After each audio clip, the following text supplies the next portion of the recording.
Welcome to Paranormal Almanac.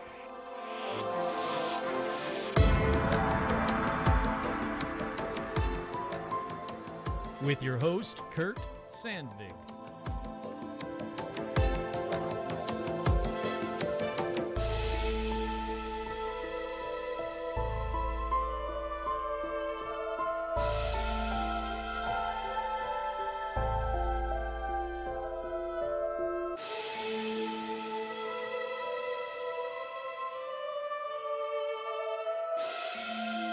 That's right, I'm your host, Kurt Sandvig, and welcome to another edition of Paranormal Almanac. And on this edition, let's talk about the devil. But first, as always, we've got shout-outs. That's right, shout-outs going out to all the patrons. Head on over to patreon.com/paranormalalmanac, and right after I do the shout-outs, you're going to hear some, fun stuff. We'll see. Shout-outs going out to Sylvester Flores III, Duran, Nikki loves James. Hey, Nikki.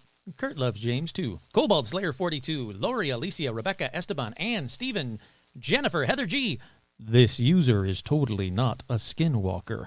Zuzus, what's it? Nico Sharon the Mouse, Mark, Tortuga, Hannah, Boo, Mike from Jersey, Jay Bizzle, Andy, Tracy, Virginia, Tony, Jason, Vicky Crow, Clay, Buzz, Lobita Works, Glacier Maine, Isabel, Jen, Stacy, Amber, Tracy, Kelly Joe, Menace the Beast, Kick-Ass Magic, Robot Webcomics, Andy, Paige, Couch, Batman666, Andrew, Scotty, Andrea, Melody, Vicky, Vanessa. Ooh, I almost lost my spot. I'm still going. Still good. Marisol, Liam, Roger, Alicia, Becca, Jake and the Beasties, Elizabeth, Voidtech, Sherry, Art Muffin, Trudy, Tim, Kenneth, Ricardo, Ian, Alexandra, George, Seth, Zozo the Demon, Hayden, Cindy, Ashley, Carrie, Robin, Will, Lauren, Russell, April, Isabel, Audra, Dorian, Cindy, Bob, Paula, Jerry, Lindsay, Jeff T, Joe, Lawrence, the Lawrence Strawn, hey, howdy, hi, Veronica, Autumn, J. Mark Manning, Carolyn, Jade, Nanashi, Chuck, Todd, Jamie, and Elijah Hendrickson, Dan, Laura Pitts, and Gamer Fan. Alrighty. So here we go. Patrons. Oh, sorry, before I get to that, two special shout-outs, as always, that will never be missed. Joe Teague and Stitch. Well, I miss them dearly, actually, but you know what I mean. Patrons. Alrighty, starting next Monday, June 5th, I want to do a weekly, patron-only Zoom meetup. We can talk about episodes, we can just chat, we can talk about whatever you guys want to chat with, but it's just going to be the patrons and me. Figured it'd be cool to just kind of hang out with the patrons and see what they like, see what they want, see what episodes they want. So if you guys have any ideas for like future episodes, that'll be the place to do it. So we can actually be more of a group, because I always wanted that to be like a hangout place. So I figured, well, then let's hang out and make it the place. Now, everybody else, you can still join the Patreon and join that one, but everybody else, this Thursday, no. I got to cancel. Shoot. I got to cancel something, but that's all right. This Thursday at 6 p.m. Pacific time, there will be the next live episode of Paranormal Almanac. So let's hang out. Call in with your personal paranormal stories. I'll show off on live the live episode. I will show off my shrunken head that I made. Your what? Well, just you wait and see. In case you don't have social media and you haven't seen the photos, I'll show it off there. It'll be something fun to do. All right, let's move on. Let's keep on moving on with this episode. Oh, coming up this is the last week for the TeePublic free T-shirt contest, the Phrase That Pays contest. So keep and listen for the phrase that pays on this episode. And if you haven't entered yet, you can email me at paranormalalmanac@gmail.com. Subject line, phrase that pays. And then in the body of the email, the phrase that pays that I will be saying later in this episode, if I haven't already said it. You never know. You can never tell when it's going to be said. I will clearly say this is the phrase that pays. Don't worry. But this is the last week to do it. Then I draw the two names, send them over to TeePublic, and they're going to send you out a shirt. You guys have to figure out, like, once I say the names, you'll have to figure out what style you want, what size you want it, and what color T-shirt you want it. And you want it like a men's cut or a women's cut. So yeah, there's a lot coming up. I cannot wait for you guys, two of you, to win free T-shirts courtesy of teepublic.com. Now, you can see all the styles by heading over to tpublic.com/stores/paranormal-almanac. And if you're listening to this thing live, well, not live, but, current, all the merch is 35% off.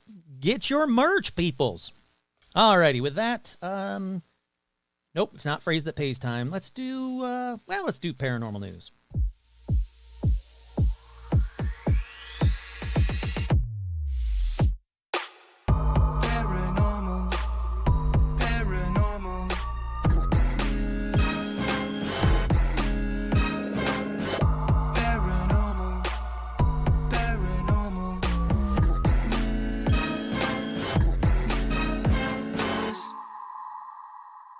Little remix for you. That's right. It's time for paranormal news. There's a lot, and I mean a hell of a lot, of paranormal news that is going on to the point where I'm like, man, I might have to do like a whole paranormal news episode, just that. But for right now, we're going to keep it at the beginning of every episode. The first story in paranormal news: UFO spotted lurking above U.S. largest marine base. We got aliens. That's what the headline says. Department of Defense told Fox News Digital that object flying over 29 Palms, California in 2021 was a weapons and tactics instructor course. What does that mean? Can't wait to get into this. A possible UFO with flashing lights was filmed flying over a U.S. Marine base in California in 2021 and mystified witnesses. But the government claims it was a training exercise. Now, Jeremy Corbell, who, again, freaking awesome, met him at AlienCon, love to have him on the show, who was the only civilian named during Congress's historic hearing in May, said that UAPs obtained footage and pictures of the possible UFO, shared them with Fox Digital News.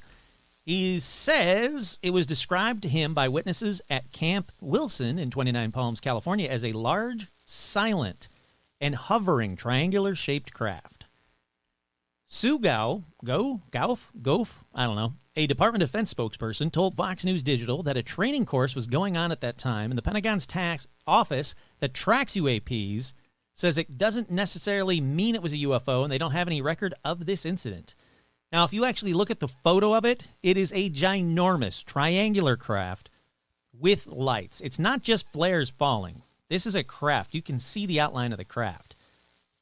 Let's see. There's no record of communication with the base range control concerning a UAP sighting, nor any allocation of any base resources to investigate the UAP sighting. Arrow does not have a record of this alleged incident and cannot verify the authenticity of this case. Which, for me, leans me even further into, oh yeah, that was a UFO. They don't want to come on record at all because of how big it was and where it was seen over the largest marine base. That's, in my opinion, and my opinion only, it's, take it with a grain of salt if you want. That means UFO as far as I'm concerned. Already up next in paranormal news, headliners for 2023 Roswell UFO Festival have been announced. Are you guys going to go?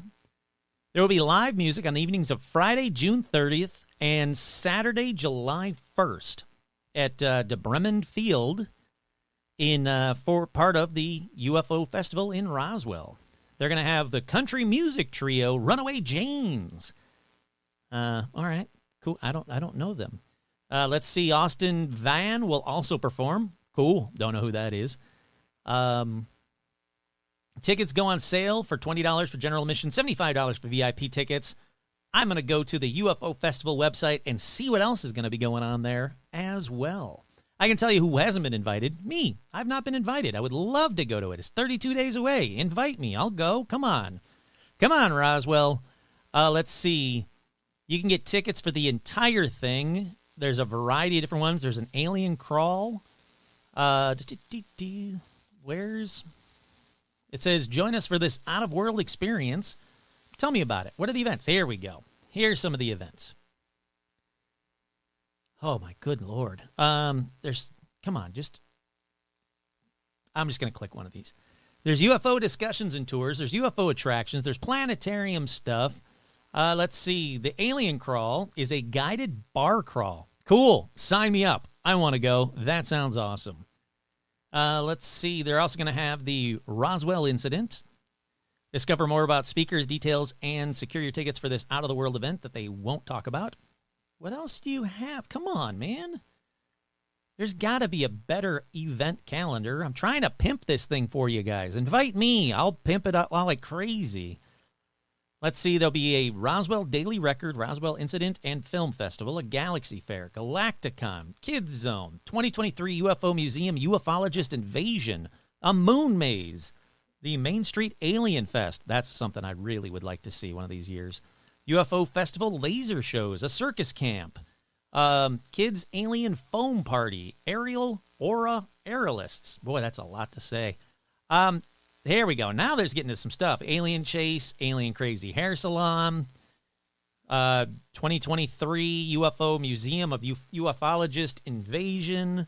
There's a lot going on. It'd be a fun time. I would love to be part of it next year, so I'll reach out to them yet again. But come on, Roswell. I'm not local, but I'm relatively local, and I talk about UFOs possibly more than anybody else. So let's get on this. Up next in paranormal news, Dan Mullen catches potential UFO on video, questions origins. Who? I don't know. Former Florida and Mississippi State coach Dan Mullen says that he caught a UFO and can finally watch the video that he posted on Twitter. I see nothing but blackness. Oh, there we go. It's Starlink. I can stop. I can stop 7 seconds in. It's Starlink. Let's see. It's got to be a meteor or something. No, it's Starlink. Let's keep going in the comments here. Yeah, it's Starlink. All right, so I guessed that real quick. That was a waste of my time and yours. All righty. Up next in paranormal news. Oh, here we go. If you guys live in or near Denton, Texas, tomorrow, Monday, May 29th, Fish Boy. You don't know who Fish Boy is. The 200th episode, whatever? Yeah, 200th episode, I did an interview with Fish Boy. Absolutely love this band. He sings Haunted Highway, a fantastic song that kind of became the anthem for Paranormal Almanac during the pandemic. Well, Fish Boy's performing. Go see him tomorrow. If you live in or near Denton, Texas, in Denton, Texas tomorrow, Fish Boy will be performing. And if you can go, please go. And if you can go, tell him Kurt from Paranormal Almanac says hi, and he's the best, and I can't wait to have him back on the show. Alrighty, up next in paranormal news, a couple other ones that I've been wanting to watch. This first one, a pair of Bigfoot films stalking deer? There's captured footage. That's right. I finally can watch this. It was captured in Canada. Where the sound was coming from. Okay. I started talking and I was confused. All right, I do see something walking in the distance. What is happening in this video? This is a dude just staring at the camera doing this. Yeah, this deer is like, the fuck are you doing, dude? I mean, yeah, there's something in it. Stop. All right. I started talking and I was confused. Okay, all right, stop it. He's saying that as he was singing, he positions the camera to film the deer watching him, and at that moment, a pair of dark figures emerge from behind the trees off in the distance. My thing is, it starts on the dark creatures, pans back over to him, then he starts his little whistly, singy, ooey thing, and then he pans back over to the deer that's still standing there, and then two things behind him. Could it be Bigfoot? I mean, sure. It could be his friends for all the fuck I know. I have no idea. Alrighty, I want to get to this last one. I want to get into this episode. Up next in paranormal news, another one I've been wanting to check out. Hopefully they have a video of it. I haven't checked. Bizarre Rat Boy donated to Indiana Museum. So get this. It seems like somebody donated this really weird thing to this museum in this case, and it looks like a rat boy. And as someone who's had something bizarre mailed to me, 1 year ago last week, the Hand of Fate was mailed to me, and we unboxed it. Myself, Jamie, and Todd, you can still see the unboxing video on, I believe, on Facebook. If not, we'll find it somewhere. We'll get it back out to the masses. And still, no idea. No more information has ever been sent to me via email. I've asked for it. I'm asking for it again. paranormalalmanac@gmail.com, or another letter from the person, or whatever, something. Maybe on a live call this Thursday. Whenever, however. Please tell me more about this Hand of Fate and what happened when you guys opened it, and that's why you had to send it to me. Not that I'm mad that it was sent to me. It's safely right behind me, and so far, knock on fake wood, nothing bad has happened to me. But it reminded me of that because I saw the story about the Richmond Rat Boy. They said it might be some kind of mysterious, monstrous creature like the Fiji mermaid. But the museum went, oh, yeah, it's creepy, but it actually appears to be crafted using plaster of Paris and clay over an armature. Yeah, I can look at the hands and tell you that. It's neat looking, it's fun, but it ain't creepy. It's not a real cryptid.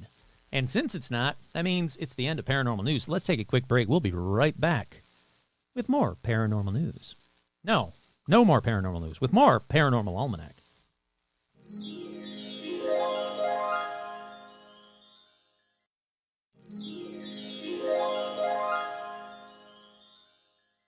I forgot to unmute my microphone. We are back. That's right, we're back. Before I get into this episode, I want to take a quick second to tell you guys about a neat little interview that happened with me this past week. Here it is. I wanted to read the actual email that he sent me because he was really cool. This guy named Henry runs a podcast called Paranormal Perception. It's a lot of fun. It's a neat podcast. I've actually listened to a few episodes since prior to the interview with me. But he had me on his show. I think it's coming out next Friday, or this Friday, coming this week. He had me on his show. It was a lot of fun. We had a quick, quick, fun little chat. But the reason that I reached out to him wasn't to be on his show. It's because he's doing a thing called the OC Paracon. And I was hoping I would get to him early enough where I could actually be a part of the OC Paracon. Unfortunately, he said they're all booked up. He would, much as he'd love to have me. And it turns out he was a very cool guy. I had a lot of fun talking to him. I can't wait to hang out with him soon. But he says they're all booked up for guests and whatnot and vendors. But hopefully he'll be giving me a pass and I can actually go down there and tell you guys all about my fun experience at OC Paracon because it sounds like it's going to be a blast. Let's see. He's got Patty Negri, whom you all know. She's psychic medium and good witch, who I saw at the Parapod Festival. He's got John Yost, filmmaker and director of Alien Abduction. That'll be cool. I can't wait to see that if I get a ticket, if I get to go to this. EVPI, husband and wife, paranormal team, entity. It looks like it says entity. It should say entity voices. Oh, there's a spelling error on the OC Paracon website. J.M. DeBoard, a.k.a. Rad Owl, author of 3 books, will be there. C.L. Thomas will be there. Gary Allen will be there. Haunted OC will be there. Nicole Strickland will be there. I like her quite a bit. She is the founder-director of San Diego Paranormal Research Society and California coordinator of the Ghost Research Society. And finally, a man that has been on this show numerous times, and I've been over at his house numerous times, the David Oman will be appearing at OC Paracon. I'll definitely be there for that. His panel is on Saturday, October 7th at 1 p.m. So, let me get to the tickets. Where is the tickets? Let me go to the home. Maybe it'll be on the homepage. There we go. October 6th through the 8th in Anaheim, California at the Hotel Lulu. I'm already pimping this thing out for free. I'm not being paid to do it. He didn't even ask me to do it. Henry's just a cool guy, and I want to promote as much paranormal content as I can because we need more paranormal conventions out in California. But, yeah, so October 6th through the 8th, 2023 at the Hotel Lulu in Anaheim, California. I am going to be there. Hopefully you guys will be there as well. The tickets are really, really reasonable. You can get a full weekend for only $100. There's also VIP badges. There's all kinds of stuff. Like, you really should check it out. You can go to ocparacon.com and make sure you listen to my episode. Like I said, I was just on an episode, or will be on Friday, an episode of Paranormal Perception chatting with Henry. He was a cool guy. Like I said, I really like him. I think he's a very cool guy. So check that out, too. Give him a try. You know, more fun paranormal podcaster out there. Take a listen. Alrighty, but we're here for this episode, for Paranormal Almanac. So, yeah, on this edition, I figured, you know what? It's a 3-day weekend for most Americans.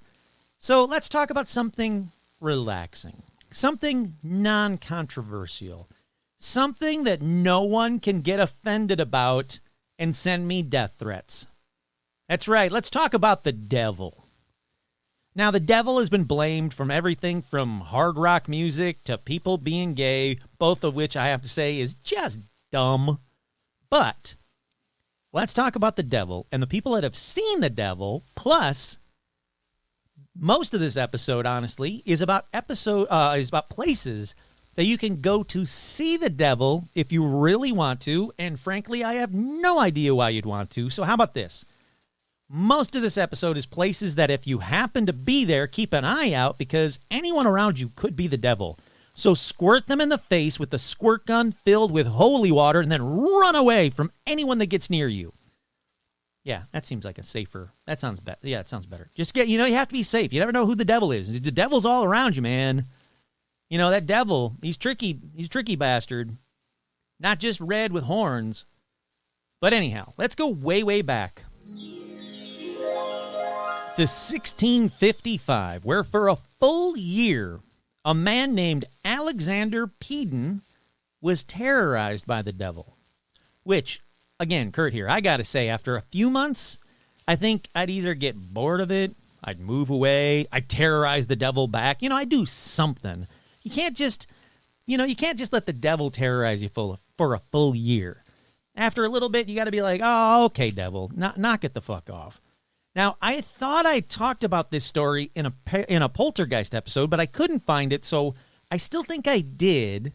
But here it is again, and this time it's a little bit more of a devil angle, a little bit more backstory, and way more historical documented recordings or whatever writings about this incident. So again, we're going to go back. Sorry, we're going back now to 1655. To Glenluce, Scotland. Now, like I said, there was a man there named, did I say it? Maybe I didn't say it. If I said it or I didn't say it, there was a man there named Gilbert Campbell who was just, getting his ass handed to him by the devil in his house for a full year. Him and his whole big-ass family. Now, this story was written about numerous times at the time and years following it. So I'm going to read some of that stuff, but not all of it because no one needs me needs to hear me. See, I'm already tripping over my words. No one needs to hear me tripping over the these and the thous and all that weird ass shit that much. So don't worry. If you hate me reading from historical documents that I can't really read very well, there's not a ton of it. There's a little bit, but not a ton of it. So Gilbert Campbell, who was a weaver by trade, his wife, Griselle Wiley, and, again, way too many children, lived in their small house. The children, Tom, Jeanette, another unnamed daughter that no one seemed to care about, history has forgotten about, John, Robert, and Hugh all lived in this tiny little freaking house. And I will tell you, I'm going to tell you the full story from that time in a minute, but like the overall story was, the minister of Glenluce Parish, John Scott, first talked with the devil at great lengths and then apparently drove the devil from their house. Now, like I said, the story of the Glenluce devil was first recorded in a letter to Robert Bailey or from Robert Bailey. It's hard to say. Depends where you get your info. On January 31st, 1661. So what is that, like 6 years later?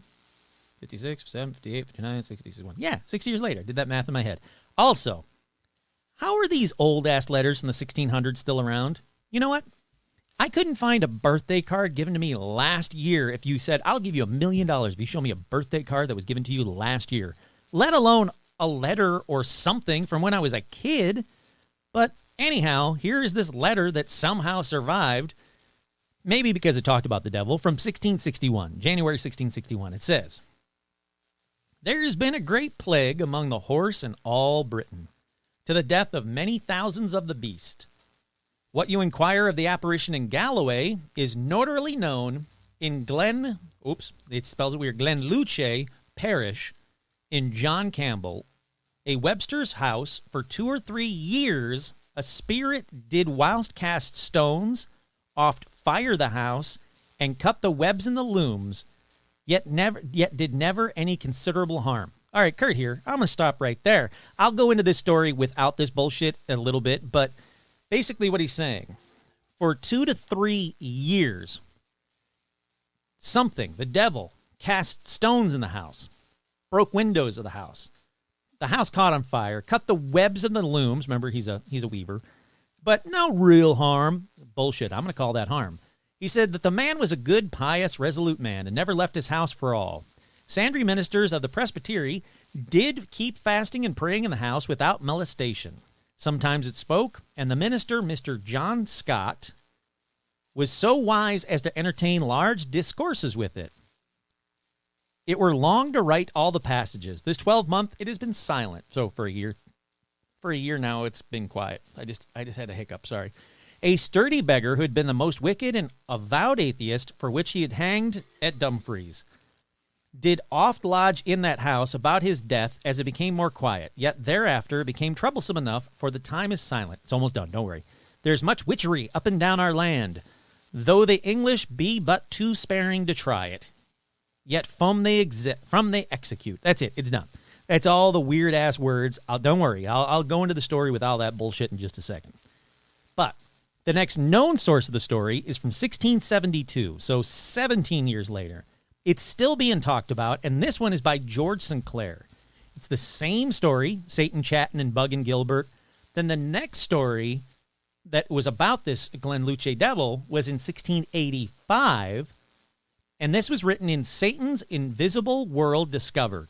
And the next story on this episode will be from Glasgow in 1685, so there might be a connection. Don't worry, you're going to hear what I'm talking about in just a minute. It'll make a lot of sense in just a minute. Sorry, I had like 3 phone calls while I was reading that old-ass letter. People, I'm trying to do an episode here. So, here it is from Satan's Invisible World Discovered, a book that was written in 1685, or a thing that was written in 1685. The Devil of Glenluce, enlarged with several remarkable additions from an eye and ear witness, a person of undoubted honesty. This is that famous and notable story of the Devil of Glenluce, which I published back in 1672, which has been transcribed word for word, but now with an eyewitness. The subject matter of this story is true and a short account of the troubles of Gilbert Campbell, expert weaver from Glenluce and Galloway. It happened after one Alexander Agnew, a bold and sturdy beggar, who afterwards was hanged at Dumfries for blasphemy, had threatened to hurt the family. So this guy is saying he thinks that after Alexander Agnew, who is a beggar, started bugging the family, they were like, hey, knock it the shit off. He was brought to court for it.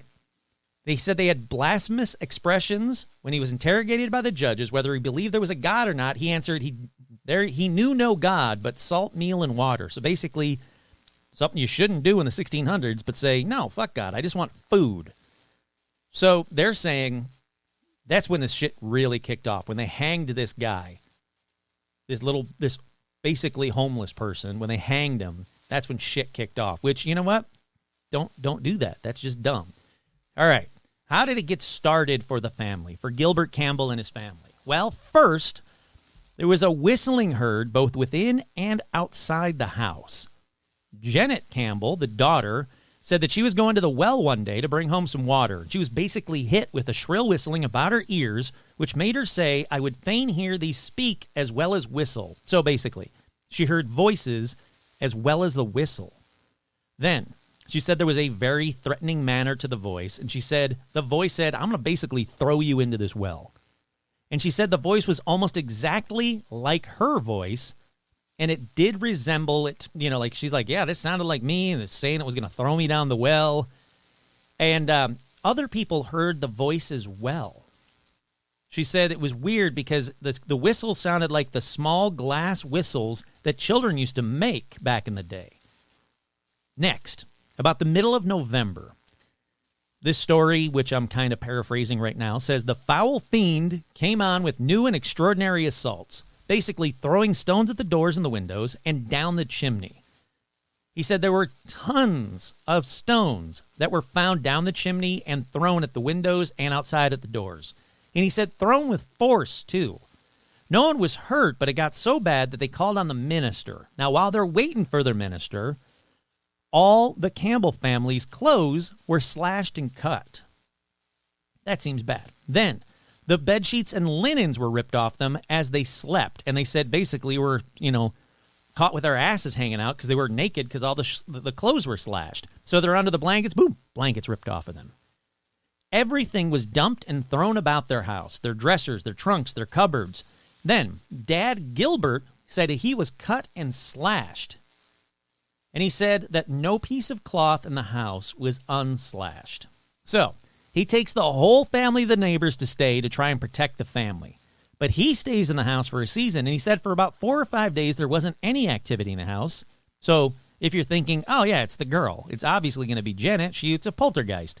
Well, he's saying that there wasn't any activity in the house for 4 or 5 days. Then, the minister shows up, and they start having a shit ton of activity, including very long conversations with the devil. Now, they couldn't see him. They could just hear him. Finally, the minister thinks, you know what? I got rid of the devil. Don't worry. We had a long conversation. I wrote down everything the devil told me to write down. Basically, he was writing the Bible for the devil. And the devil says, all right, I'm leaving. And he gets the devil out of the house. And he tells Gilbert, you know what? Bring the family back to the house at once. So everything was fine until one family member came home the next afternoon and the house caught fire. You're going, it's the daughter, Kurt. Nope. The letter from that time, that one that was published in that book, says, Tom, the son. Everything was fine until Tom, the son, came home, and the next afternoon, boom, the house caught on fire. Thanks a lot, Tom. So the neighbors helped put out the fire because they were walking by to go to service, and they're like, hey, look, the Campbell's house is on fire. I wonder if they want it put out. And the Campbells are like, yes, please. So they all put it out. They put it out. Everything's cool, right? Nope. Following Monday, boom, another fire. They get that one out. And here comes Tuesday. If you say another fire, give yourself a point. So for everyone playing at home, you've now been given 1 point. If you said the next day there'd be another fire. Keep your points. They add up. At the end of the year, you can turn them in. It's kind of like tickets you get at like Chuck E. Cheese for special prizes. But you got to be honest. There's an honor system here, people. All right, anyhow, back to the story. So they send Tom to the ministers because, fuck Tom.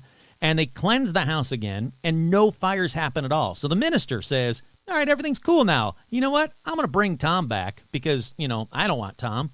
And Tom stops at the front door and immediately says he hears a voice talking to him, forbidding him from entering the house. So what do? Yep, they make him go into the house. Kurt here, don't do that. If you walk up to a building and you hear a voice forbidding you from entering that building, just don't go in that building. That seems like a bad building. Don't go there. But they make him go in the house, and guess what? Yeah, he gets his ass kicked by the devil. They said bruises started appearing on him. He starts bleeding. So back to the ministers with Tom. Kurt here, the devil hates Tom. If there's one thing I've learned so far from this episode is devil hates Tom.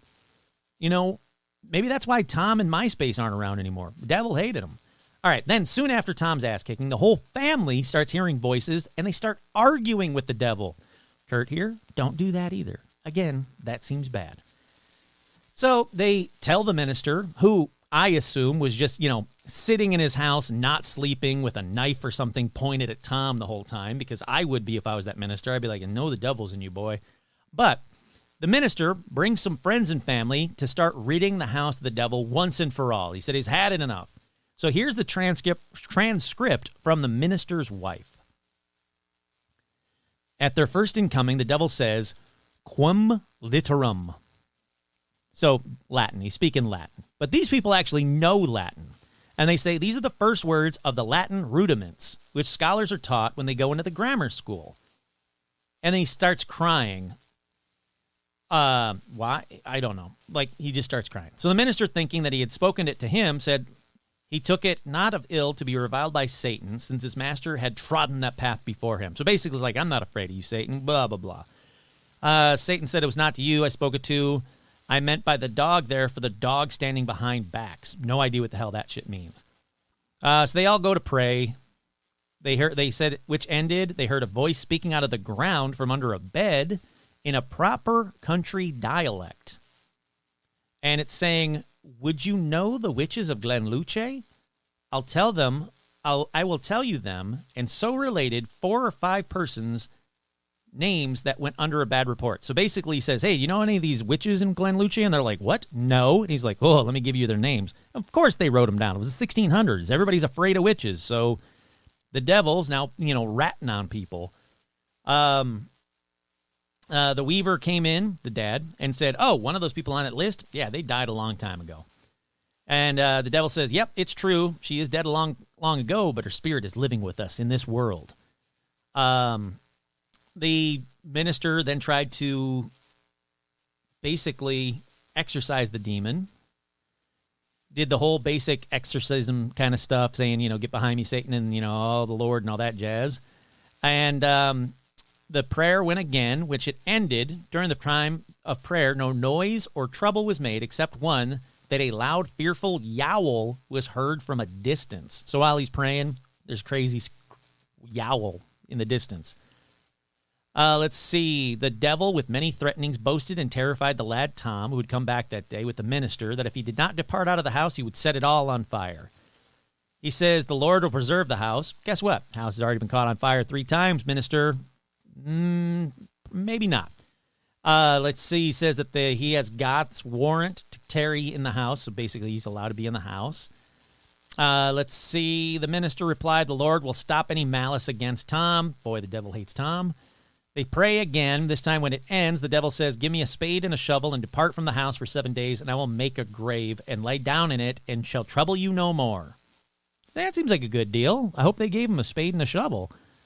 Let's see. The spirit answered, I will not remove for you. I have my commission from Christ to tarry and vex this family. So basically the devil is saying, hey, you know what?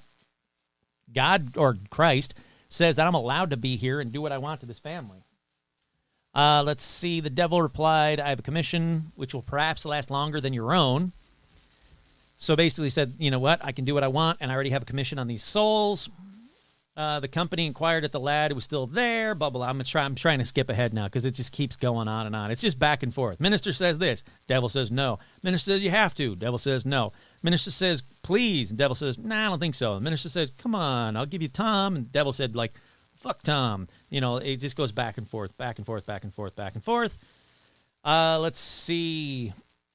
Basically, it ends with the devil saying, if Tom goes to the College of Glasgow and prays, the devil will leave the house, which is a weird fucking get for the devil, but that's exactly what they do. Hold on. Speaking of the devil, Rum is here. Hi, sweetheart. You're not the devil. I'm just kidding. I love you. You're not the devil. No. All right. So yeah, it basically ends with, he starts like the devil is like spouting out like people, calling people witches and warlocks and talking in different accents and different dialects and different languages, and then just goes, yeah, you know what I'll do? All right, how about this? If Tom goes to college in Glasgow, basically fucks off out of this town, and prays there, I'll leave. So I don't understand what the devil got out of that, but that brings us to Glasgow in 1685. Remember when I said a minute ago, well, not a minute ago, a couple of minutes ago, that there was a second story that seemed to be attached to this one? Well, here it is. Glasgow, 1685. Many people think that the devil went there, which, kind of would make sense because Tom went there and prayed. So it's a weird story of 2 men, probably teens, who went into a cave in Glasgow and to basically like kind of sit around and eat lunch and everything. And yep, the devil was already in the cave. So these guys, John Clark and Alexander Peden, they go into the cave. The devil starts talking to them saying, he wants food and drink offerings to give into the cave, and if they do, he'll go home. Like, so go home and get it and give me an offering. They either say no, or one leaves, depending where you get your info, and they come back and they give it to the devil, just straight up. Just, here you go, devil, just out of love, you can have it. Then it seems like Alexander either becomes a preacher or just preached about this nonstop from that point on, because it gets brought up in a lot of historical documents. Alexander Peden. The devil of the cave of Glasgow. but no real meat to this story other than, yeah, I went into a cave once when I was a kid and the devil was in there. He asked for food. I gave him some food out of love, and the devil said, okay, thank you. I mean, it's a really weird story, but it does seem to be around the same time and the same places, and it really seems to a lot of people that have, researched these stories way more than I have, that the devil lived in a cave after he was driven from Gilbert's house. Now, I will say, if you really want to go down this rabbit hole, there is a ton of stuff to go down the rabbit hole, including there's a guy online that figured out where exactly the Campbells lived back in the 1600s. And he even thinks he found the well that the daughter heard the devil was going to throw her down, that well. He thinks he found the well as well. So, look that up if you really want to see pretty pictures of landscape and not much else. There's nothing there that made me go, oh, yeah, that's the devil's well. I can see that well. That's totally the devil's well. Sorry, Rum jumped down. Yeah, it's totally the devil's well. But the fact that there are people online that are spending that much time to find a small house in Glenluce, Scotland from the 1600s and think they found it, you got to love the internet for that kind of stuff alone. That is incredible. It almost reminds me of the phrase that pays is the devil went down to Georgia. Once again, the phrase that pays is the devil that went down. Ooh, the devil went down to Georgia. The phrase that pays is the devil went down to Georgia. So all you have to do, email paranormalalmanac@gmail.com. If you haven't already in one of the other previous 3 episodes with the phrase that pays, just email paranormalalmanac@gmail.com. Subject line, phrase that pays. The body of the email, the devil went down to Georgia. And boom, you are entered. It's that easy. You're entered for a chance to win a free t-shirt from tpublic.com. Also, while I'm talking about the devil went down to Georgia, because I couldn't think of a good phrase that pays about the devil. I didn't want to do Latin or something. You ever seriously ever listen to that song, The Devil Went Down to Georgia? The devil says he's going to kick ass on the violin, and then it just plays like a shitty guitar riff. It's a weird song, right? All right. Let's keep going on. Next up, like I promised you, let's go to places where the devil either is or was or should be. First up, Salem, Massachusetts. Yeah, that seems right? Well, in Salem, Massachusetts, there is the Satanic Temple. That's right, housed inside a former Victorian funeral parlor, which, by the way, the members of the Satanic Temple painted it black because, you got to paint it either black or red. That's the devil's colors. But it's open to the public, so you can go in there and sit at or just look at their big statue of, I've often been told it's called Baphomet, but today I was told by a buddy of mine, it's not Baphomet. What are you doing, man? So I'm going to do a pronunciation for you guys live and find out how you pronounce it. How do you say it? All right, come on, get to it. Oh, there's going to be a damn commercial, isn't there? Nope. No commercials. No, come on, commercial. Go away. All right, here we go. More interesting and related names that are often mispronounced, so make sure to stay curious. Dracula's back to tell us how to say Baphomet. How do you say it?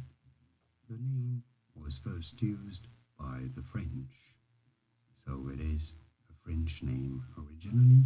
In French, it is said as Baphomet. This is why. Oh, crap, it is Baphomet. All right, I'm glad I checked that then. If you couldn't hear it, it's some vampire dude talking about how it's a French word, so it is Baphomet. So, anyhow, back to Salem, Massachusetts, the Satanic Temple. If you go there, you can see a huge statue of Baphomet. And you can also check out their occult art exhibit with fun things like paintings made from human blood. And I assume evil Bob Ross paintings or paintings of kittens with devil horns, which if they don't have those, they need to get on it. And they also, you know what, you can have that idea for free, Satanic Temple. Don't worry about it. You can just do that. Now, if you do decide that you want to have some evil Bob Ross paintings or paintings with kittens with devil horns, because people would love those, if you do decide to use that and you say, well, we heard it from Kurt at Paranormal Almanac, how about this? Have that idea for free. Just let me do an episode from there. I think it'd be fun, right? That'd be cool. Fly me out there. I'll do an episode. It'd be cool. Now, in case you think it's all sex rituals and pure evil, Here's something about the Satanic Temple in Salem, Massachusetts. Well, it's pretty basic, actually. It just advocates for equal opportunity in free speech forums and against state restrictions that hinder abortions. That's it. I'm going to read that again. Advocates for equal opportunity in free speech forums and against state restrictions that hinder abortions. Not going to touch that because it's politics, but there you go. Alrighty, next up, let's go to Osaka, Japan, to the Territory Occult store in the basement of a shop, where they say, and they, I mean the internet, say a long-haired Japanese wizard named Taiki runs Territory. Territory's doors are covered in ominous signs cautioning visitors to beware, along with the Latin words, non serviam, I will not serve, that were attributed to Lucifer inside. It's attributed to Lucifer, I'm sorry. Inside is a candlelit altar for Baphomet, plus packed from floor to ceiling with oddities like human skulls. I've got those. Voodoo masks. I've got those. Other exquisite talismans. Oh, hell yeah, I got those. Hand of Fate style, bitches. Which, I gotta say, hold on. Hold on. I'm losing my voice for a second. I got too excited. Makes me wonder, who is the weirder shit, my house or this long-haired wizard's basement? Like, so far, it seems like it's neck and neck. You can come to my house and see human skulls and voodoo masks and hands of fate. He doesn't have a hand of fate. Only I got the hand of fate. At least I think he does. They say that you can hunt for rare books about Japanese demons and take home a witch effigy possessed by a malevolent spirit. Kurt here. Why would you want something that is possessed by a malevolent spirit? Thank you, Rum. Thank you. Hold on. Answer is you don't. You don't want anything possessed by a malevolent spirit. The Hand of Fate, thankfully, knock on fake wood. So far, so good. Alrighty, up next, let's go to Segovia.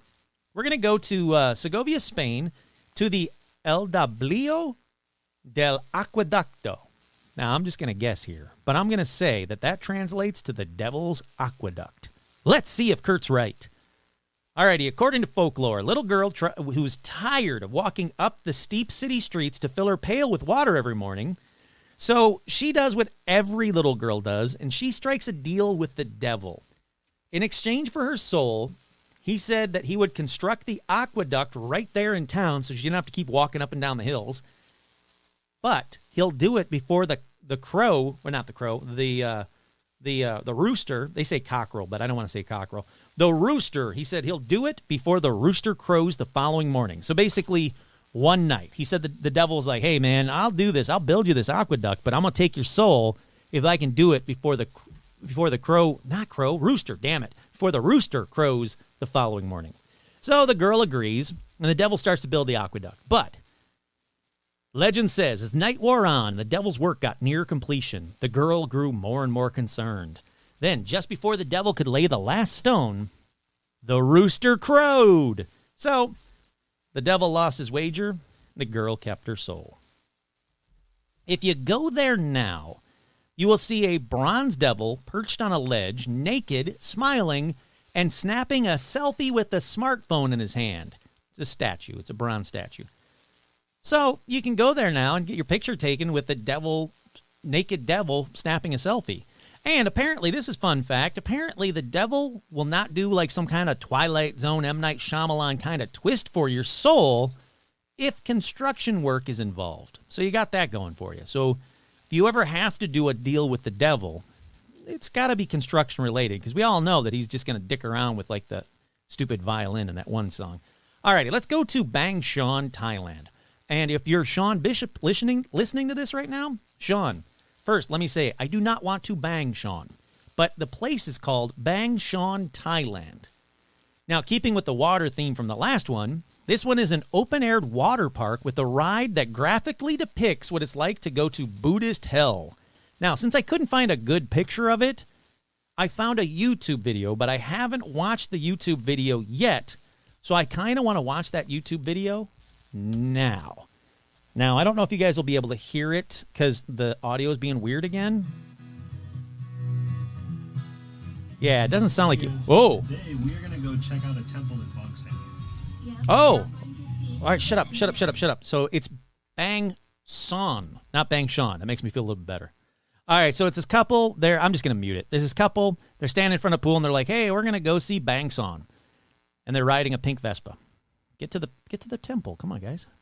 Oh, all right. So it's a guy. He's standing in front of, what is this? Here and maybe even progress a little bit. Oh, it's not a water park. It's just a bunch of statues. It's a bunch of open-aired statues of, like, gods. Oh, wow. All right, now we must have gotten to hell. A bunch of angry fucking statues.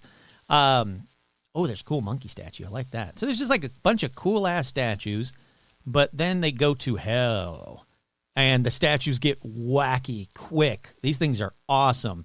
There's like a long-tongued devil. I'm going to have to put this on the Facebook fan page. And then a bunch of people in like a cereal bowl getting their souls sucked out or something, and this one guy's like ass up into the devil tongue. There's a lot going on in these statues. I'm definitely going to put this on the... Wow, there's some serious lot going on in these statues. Really cool, crazy, creepy statues with like deer heads and animal heads and guys with like a pitchfork stabbing people in a bowl. Oh, this guy's being disemboweled. Got like a pig's head. Oh, that guy's stabbed in the chest. That's got to hurt. Wow.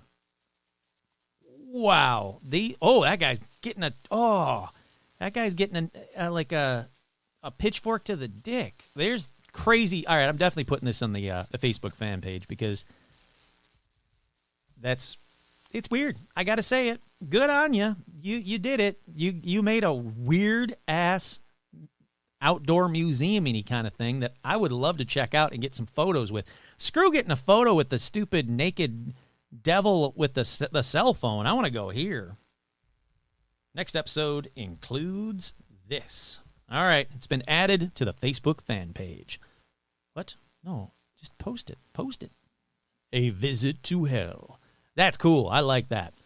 All right, let's go to another devil museum. Man, I tell you what, if you want to just go to devil museums, there's a ton of those. Hold on. Rum is chewing on a plastic spoon that I got from Takeout. Hold on one second.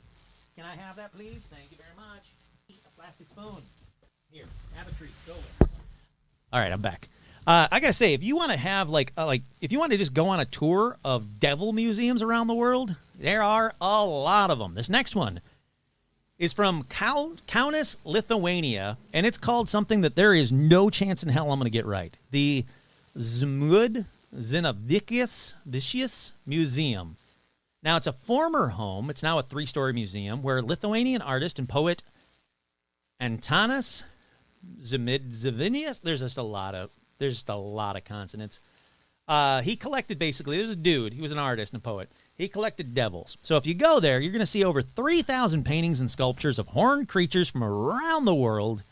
The exhibit says that Satan is a shapeshifter. He's a red-faced and fanged beast in medieval art, an attractive angel and engravings from Milton's Paradise Lost. It just goes on and on and on and on about all the different incarnations of the devil. So if you like devil art, that's the place to go. Alrighty, we're almost at the 1 hour mark, so this might be a part 1 of 2. It definitely will be, because I got a lot to get through. Let's go up next to, let's go back to the 1740s when Sir Francis Dashwood transformed Medmenham Abbey, that's in Buckinghamshire, England, into what later became known as the Hellfire Club. Like Stranger Things? That's cool. Anyhow, members of this gentleman's club is said to have engaged in secret hedonistic rituals here, and rumors spread that the monks of Medmenham were holding satanic black masses and coupling with women dressed as nuns. Man, how much would those guys love all the nun porn online today? Experts say that, the satanic stuff probably never happened there, but they won't say if the nun sex stuff happened there, so it probably did, and it makes the list. All righty, from there, let's end it with this one. Let's go to real anticlimactic. Let's head over to Mortain, France, where the oldest known altercation between the devil and Archangel Michael is said to have happened, and that they have proof. All right, legend says Michael and the devil lived in Normandy, because sure, why not? And a feud started. Neither of them wanted to move out of Normandy, so a fight broke out between the two of them on top of Mont Mont Saint Michel. Now, Satan was tossed out and landed in the nearby town of Mortain, France, or Morton, France. I don't know. I haven't been there. And they say you can still see the marks of his claws etched into some rocks outside the town. And I was like, all right, that's cool. I got to see what Satan claw marks look like. Let me tell you, you Google it. If you Google Mortain, France, devil, or claw marks, or anything even remotely to it, they look like absolutely nothing. Like, even if you squint, I would never say, you know what this kind of looks like? Kind of looks like Satan's claws. No, it looks like the ground. It looks like the ground. If I was to take a picture of the nearby mountain and say, see that? See that little line in the mountain that goes down the mountain? That's not from rain. That's from Satan's dick. And then you'd be like, all right, dude, I guess. Not really. But anyhow, with that anticlimactic one, let's say that this is part 1 of 2, at the very least 2, because I got a crap ton more to go, and I mean a lot. There is a bunch more to go. I'm scrolling and scrolling and scrolling of all the places that I have to talk about, and there's no possible way I can get to it all tonight. So I guess with that, let's just say this is part 1 of, what is this episode called? The Devil? Sure. Part 1 of The Devil, and part 2 will be coming to you very, very soon. Once again, I'm your host, Kurt Savig, and this has been another edition of Paranormal Almanac.